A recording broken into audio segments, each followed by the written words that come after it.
अस्सलाम वालेकुम दोस्तों, वेलकम टू आवर प्रोग्राम। मेरे साथ वीडियो लिंक पे इस वक्त रियाज सोहेल साहब हैं। रियाज सोहेल वैसे तो बहुत सारे लोग इनको जानते हैं। एक सीनियर जर्नलिस्ट है, कराची बेस्ड जर्नलिस्ट है।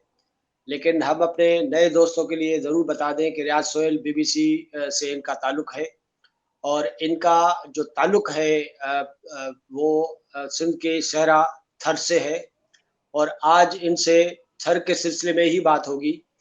आप लोगों में बहुत सारे लोग ऐसे होंगे जिन्होंने थर और ख़ास तौर पे नगर पार्कर का विज़िट किया होगा।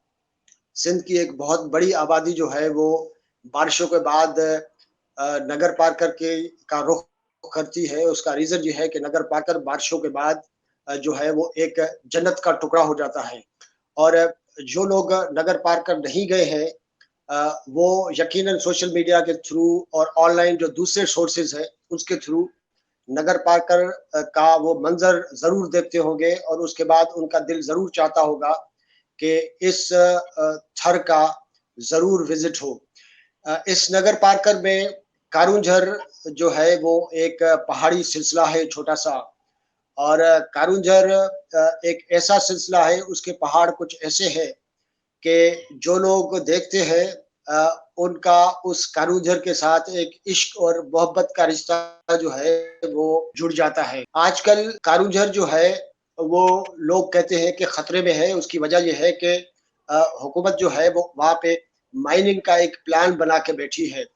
कारूंझर जो है वो इस सारे इलाके में जो कदीम तरीन पहाड़ी सिलसिला है, खूबसूरत सिलसिला है, उसमें से एक है और वहाँ के जो मकामी लोग हैं और सिंध में बहुत सारे जो एक्टिविस्ट हैं, जिन लोगों को इसकी अहमियत का अंदाज़ा है, पता है, वो काफ़ी परेशान हैं। एक बड़ा कंसर्न है क्योंकि इस वक़्त जो रूलर्स हैं हमारे पास, वो ये चाह रहे हैं कि कारूंझर के आस-पास माइनिंग के थ्रू वहाँ से ग्रेनाइट निकालें और सारी सिंध के अंदर एक कंसर्न है। आज रियाज सोहेल साहब से हम कारूंझर के सिलसिले में भी सुनेंगे और साथ-साथ ये मालूम करने की कोशिश करेंगे कि हुकूमत ने असल प्लान क्या बनाया है, उसकी वजह से कारूंझर की जो हिस्टोरिकल इम्पोर्टेंस है, नगर पार्कर की जो हिस्टोरिकल इम्पोर्टेंस पे है, उस पे क्या असर आने वाला है और साथ-साथ एनवायरनमेंट के एतबार से ये एक बहुत बड़ा डिसीजन है जिसको भी देखने की ज़रूरत है और जब माइनिंग होती है तो अंडरग्राउंड जो आपके वाटर सोर्सेज हैं वो अफेक्ट होते हैं, उस पूरी एनवायरनमेंट जो है इलाके की अफेक्ट होती है। रियाज साहब, थैंक यू सो मच, आपने टाइम दिया। काइंडली व्यूअर्स के साथ ये शेयर करें कि ये सिलसिला क्या है, हुकूमत जो है वो नगर पार्कर में क्या करने जा रही है और हम तो ये भी सुनते हैं कि एक बड़े अरसे से कारूंझर की पहाड़ियों से ग्रेनाइट काट के जो है वो उसका बिजनेस करने का सिलसिला बड़े अरसे से जारी है। जी, शुक्रिया मंजूर शेख साहब। पहले अगर हम इस तरह से बयान करें कि अगर आप कराची में मौजूद हैं, तो कोई 300 किलोमीटर के फासला तय करके आप थर के ज़िले हेडक्वार्टर मिट्टी पहुँचते हैं और वहाँ से 130 किलोमीटर का सफ़र तय करके आप नंगर पार्कर पहुँचते हैं। नंगर पार्कर की सड़कें कोई हाल ही में ही तामीर हुई हैं। जब ये कोयल प्रोजेक्ट आया और उसके बाद जो आगे की तरफ सड़कें बनी, होना तो ये चाहिए था जिस तरीके से सिंध हुकूमत गोरख हिल स्टेशन पर लाखों बल्कि अब तो करोड़ों रुपयों की मालियत का अखराजात कर कर उसको तफरी मकामात बनाने की कोशिश कर रही है, जबकि एक नेचुरल जो तफरी मकाम है कारूंझर, उसको प्रमोट किया जाता है और इसको मुस्तकिल तौर पर वहाँ के लोगों की मईशियत और सूबाई हुकूमत की जो जरिया है रेवेन्यू का उसको बढ़ाती, उसके बजाय कुछ अरसे के लिए कुछ महदूद मुद्दत के लिए जो रेवेन्यू की वसूली के लिए जो कारूंझर का जो ग्रेनाइट है उसको हासिल करने की कोशिश की जा रही है।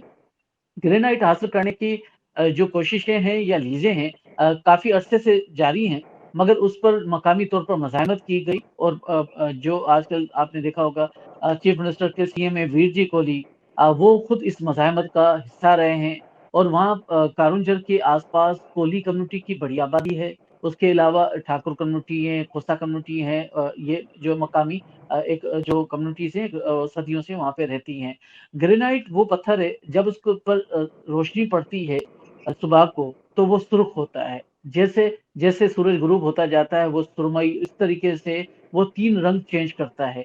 ये उसकी जो खूबसूरती है, यही उसके दुश्मनों के आँख में बैठ गई और उन्होंने बार-बार ये कोशिश की कि इस ग्रेनाइट को हासिल किया जाए क्योंकि इसकी कमर्शियल वैल्यू बहुत ज़्यादा है।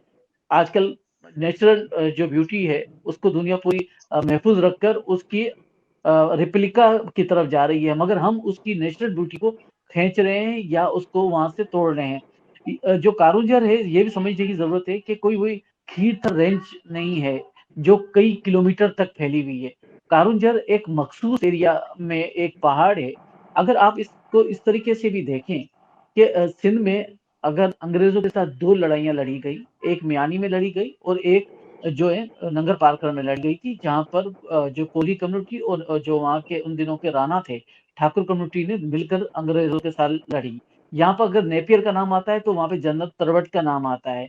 तो उसकी अहमियत इस हवाले से भी थी कि नंगर पारकर के पहाड़ी सिलसिले पर मुख्तलिफ किले बने हुए थे। ये किले वीरों ने भी कंटिन्यू रखे, उससे पहले वाले जब दौर था उसमें भी था। यानी उसकी जो दिफाई अहमियत भी है क्योंकि उस तरफ जो इंडियन गुजरात है, दूसरी तरफ जो थर की तरफ से राजस्थान लगता है और एक तरफ से समंदर लगता है। तो उसकी दिफाई अहमियत भी है। अगर तारीखी तौर पर हम देखें तो वहाँ पर हिंदू कम्युनिटी का एक आस्थान है जिसे सारलो कहते हैं और कहा जाता है कि उसके मुकद्दस किताबों में उसका ज़िक्र है। इसके अलावा जो महाभारत है उसमें जो पांडवों का ज़िक्र मिलता है, कौरवों और पांडवों का, एक हवाले ये हैं तो उन पांडवों भाइयों में से 5 भाइयों ने अपनी जो जलावतनी की ज़िंदगी इन पहाड़ों में गुज़ारी थी। तो हमें एक हिस्टोरिकल पहलू भी मिलता है। अगर इसकी ओके। जो एनवायरनमेंट की अगर हम बात करें तो इसमें कई जड़ी-बूटियाँ होती हैं, कई किस्म की जो दूसरे अद्वियात जो होम्योपैथिक में इस्तेमाल होती है, शहद होता है और उसके आस-पास भी जो ज़मीनें हैं अगर वहाँ पर काश्त नहीं होती, तो वो बिल्कुल इस तरीके की नहीं है कि उससे पैदावार ना होती हों। उसकी जो खाली बंजर ज़मीन भी है, तो वहाँ से चाइना के लिए हासिल की जाती है। उसके थोड़ा रन ऑफ कच्छ से उस वहाँ से नमक हासिल किया जाता है। इसी तरह से बेटोनाइट हासिल किया जाता है। हाल ही में जो लोहे की जो है ना लीज़ें हासिल की गई हैं। तो इस तरीके से ये पूरा खित्ता जो है वो फर्टाइल है। अगर आप इस इलाके की जो शनाख्त है, जो उसकी पहचान है, अगर उसको तोड़ना शुरू करेंगे और कहेंगे कि नहीं हम इसका एक हिस्सा तोड़ रहे हैं, तो ये कोई जस्टिफ़िकेशन नहीं है कि आप एक छोटे से मुनाफ़े के लिए एक इतने बड़े मुनाफ़े को नज़रअंदाज कर दें। आज से इसका 10-15 साल मतलब पहले ये अगर कारूझर का न सिर्फ एस्थेटिक हवाले से इम्पोर्टेंस है, हिस्टोरिक इम्पोर्टेंस है और साथ-साथ ये जो पूरे रिसोर्सेज़ की बात कर रहे हैं, उसकी इम्पोर्टेंस है, एनवायरनमेंट की इम्पोर्टेंस है। लेकिन रैसोल अ, ये बड़ी हैरानकुन बात है कि ये सारी इम्पोर्टेंस जो है, ये जो सारी अहमियत है, ये आज की हुकूमत को अच्छे तरीके से पता है। हुकूमत की कैबिनेट में जो मिनिस्टर्स और एमपीएस बैठे हैं असेंबली में, वो थर के इलाके से इलेक्शन जीत के आते हैं, वहाँ के लोकल लोग हैं। व्हाई इज़ दैट सो कि उन्होंने इस पे आवाज़ नहीं उठाई और वो खामोश हैं, टाइट लिप्ड हैं। जी मंजूर जिस तरीके से सिंध के दूसरे खित्तों में जो फाइनेंशियल इंटरेस्ट माली मफादात बढ़ चुके हैं, इसी तरीके से थर में भी इसी तरीके से हैं। अगर आप थर के जैसे ही एंटर होते हैं कि उसके पहले चौक से लेकर और नंगर पारकर तक कोई ऐसा चौक नहीं है जहाँ पे 2 सड़कें क्रॉस करती हों, जहाँ पे ज़मीन किसी एमएनए, एमपीए की अलॉटेड ना हो। चाहे कहीं पर उन्होंने पंप लगा लिए हैं, कहीं पर वो पंप लगाने की हिकमत अमली कर रहे हैं। तो इस तरीके से हर तरफ से ज़मीनें हासिल की जा रही हैं। इसी तरीके से आपको इस्लाम कोर्ट में जहाँ पे कोल प्रोजेक्ट जारी है, वहाँ पर फ़ी एकड़ लास्ट टाइम जब मैं गया था तो 1 करोड़ रुपए से ज़ायद फ़ी एकड़ ज़मीन मिल रही थी, जो एक अजीब सूरत-ए-हाल थी। इसी तरह से नंगर पार्कर में भी फ़ी एकड़ जो है, वो 60-65 लाख रुपए में मिल रहा है। तो इस तरीके से ये ज़मीनों की कीमतें और जो ये इंटरेस्ट इसी तरह से बढ़ रहे हैं क्योंकि मकामी लोग जो हैं और क्योंकि सियासतदान है, उसके वो इन्फ्लुएंस रखता है और वो प्लानिंग का हिस्सा है। उसको पता है कि नई सड़क कहाँ से जानी है, नई इंडस्ट्री कहाँ पे लगनी है, नया प्रोजेक्ट कहाँ से आना है। तो इस वजह से वो अवेयर है, बजाय उसके कि वो अवाम को बेनिफिट दे, वो पहला अपना बेनिफिशियरी बनता है। तो इसी वजह से ये एमएनए एमपीएस यकीनन थर के लोगों के वोट पर मुंतखब हुए हैं। मगर ये भी तो दिलचस्प बात है कि जो थर के कोले में जो कंक्रीट इस्तेमाल हो रही है, वो जो ठट्टा या जो दूसरे जो पहाड़ी इलाके हैं वहाँ से लाई जाती है, महँगी पड़ती है और कारवान खत्म करने के लिए, कोल जलाने के लिए कंक्रीट चाहिए होती है ताकि बिजली की पैदावार हो। इसी तरीके से वहाँ पे बड़े पैमाने पर जो प्लांट हैं, उनकी तामीर हो रही है, उसमें भी कंक्रीट चाहिए। इसी तरीके से जो सड़कें तामीर हो रही हैं। ट्रांसपोर्टेशन कॉस्ट जो है वो बचाने के लिए कारूंजर को रिस्क पे डालने का मंसूबा लग रहा है ना। मतलब ये है कि ज़ाहिर ठट्टा से दूसरी जगहों से आम जो पहाड़ी सिलसिले हैं वहां से आप ये मिक्स ला सकते हैं और कोल के साथ एडअप कर सकते हैं। लेकिन ये चीज यहाँ से निकालने की कोशिश कर रही है, इसमें भी ज़ाहिर है कि मुनाफे का मामला है। लेकिन सवाल ये है कि ये जो जमीनों की जो पूरी उसके उसके ऊपर कब्जे हैं या अपने नाम पे कराने का एक सिलसिला है, एक तो बड़े पैमाने पे बड़े अरसे से यहाँ पे जारी है। लेकिन ये जो माइनिंग के लिए ग्रेनाइट निकालने के लिए जो लीजेस दिए गए हैं, इसमें हुकूमती लोगों को और उनके करीब लोगों को लाइसेंसेस मिले हैं या बाहर के लोग भी हैं? ये मामला किस तरह है? जी, मंसूर अगर हम इस तरीके से देखें कि जो सबसे ज़्यादा नमक है, नमक निकाला जा रहा है। अगर आप जो एक्सपोर्ट हमारा बिल देखें, अगर सिंध से जो एक्सपोर्ट हो रही है उसमें कितना फैक्ट है या कितना रियल है, वो एक दूसरा क्वेश्चन है। मगर बड़े पैमाने पे नमक जो है, वो अफ़गानिस्तान की तरफ जा रहा है। तो आपको बड़े पैमाने पर जो दूसरे सूबों के लोग जो नमक की जो कानें हैं, वो जो ज़ख़ीरे हैं, वहाँ से बड़े पैमाने पर ट्रॉलर्स जो हैं, वहाँ पे जाते हुए नज़र आएँगे। इसी तरीके से चाइना किले के भी जो हैं, उसमें यकीनन जो ज़मीनें हैं, वो मालकान की हैं, मगर उस पर जो लीज़ लेता है, वो प्राइवेट बंदा है। वो बंदा इस मामले में सिंध हुकूमत ये भी ख़्याल नहीं कर रही कि वो लोकल है। लोकल इन सेंस कि वो जो है ना डिस्ट्रिक्ट थरपारकर का है या सिंध का डोमिसाइल रखता है या कहीं बाहर से आया है, इसका ख़्याल भी नहीं रखा जा रहा। और ये इस तरीके से जो लीज़ें हैं, वो उसके बेनिफिशियरी दूसरे हैं। इसी तरीके से जब ये बात हुई कि यहाँ से जो निकाला जा रहा है ग्रेनाइट, तो उसकी बात हुई कि कोहिनूर नामे एक कंपनी है, जिसको ये दिया गया है। मगर जो हुकूमत की तरफ से एक कमेटी बनाई गई, उसने वाज़ेह तौर पे लिखा कि एफडब्ल्यूओ जो है, ये हासिल नहीं कर रही। वो एफडब्ल्यूओ भी इस वक़्त पत्थर नहीं निकाल रही। इसका मतलब है कि पहले वो निकालती रही है। और यहाँ पर कई ऐसे लोग मौजूद हैं जो ये बताते हैं कि इससे पहले एफडब्ल्यूओ मुख्तलिफ वक्तों पर मुख्तलिफ कंपनीज से ये कॉन्टैक्ट करती रही है और राब्ते करती रही है कि वो ग्रेनाइट उनको ऑफर करती हैं। आपको मालूम है कि पाकिस्तान में के सबसे बड़े प्रोजेक्ट इस वक्त एफडब्ल्यूओ के पास हैं। इसी तरीके से आपके पास इस वक्त डीएचए भी जारी है, आपके पास बहरिया टाउन जारी है, कई मंसूबे इस वक्त जारी हैं जहाँ पे अजीम शान किस्म की बिल्डिंगें बनाई जा रही हैं, महंगे तरीन प्रोजेक्ट बनाए जा रहे हैं। और जब आप आइश किस्म की जिंदगी गुजारते हैं तो ये मैटर नहीं रखता है कि टाइल कहाँ की हो, उस पर ज्यादा से ज्यादा आप खर्चा करते हैं। तो इस वजह से एक मार्केट मौजूद है, मार्केट मौजूद है, तो इस वजह से उस पर पूरी तौर पर एक है ना टारगेट है कि कारूंजर के पत्थर को इस तरीके से हासिल किया जाए। तो यकीनन आने वाले दौर में और दुश्वारी होगी। और आप ये देखें कि अब एक तरफ कहा जा रहा है कि हुकूमत ने ये फैसला किया है कि कारूंझर का जो मेन जो एरिया है उसको प्रिजर्व किया जाएगा। 50 किलोमीटर 50,000 जो है वो एकड़ की बात हो रही है शायद। बाकी जो रेस्ट ऑफ द लैंड है उससे वो माइनिंग करके ग्रेनाइट निकाल सकते हैं। तो इसका क्या इम्पैक्ट होगा? क्या जो साइड में दूसरे इलाके जो है जो बराबर में वहां पे आप माइनिंग करेंगे तो जो मेन साइट है उसके ऊपर क्या असर होने वाला है? बहुत सारे लोग जो है वो यहाँ की इन्वायरमेंट को समझते हैं। बहुत सारे लोग कहते हैं कि जी इसका जो है वो बड़ा नेगेटिव इम्पैक्ट होगा। कुछ लोग कहते हैं कि जी कुछ नहीं होगा क्योंकि हम लोग मेन साइट को टच नहीं कर रहे। तो ये जो डिसीजन है कि जी आसपास आप कर सकते हैं और मेन को टच नहीं करेंगे, do you think it's satisfied या इसके और एस्पेक्ट्स भी हैं?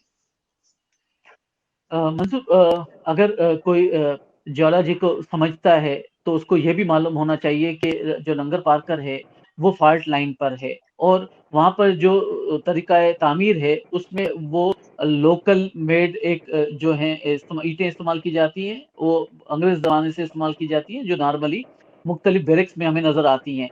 वो इस वजह से इस्तेमाल की जाती थी कि यहाँ पर अक्सर हल्के-फुल्के झटके आते रहते हैं, तो वो बजने लगती थी और लोग घरों से बाहर निकल जाते थे।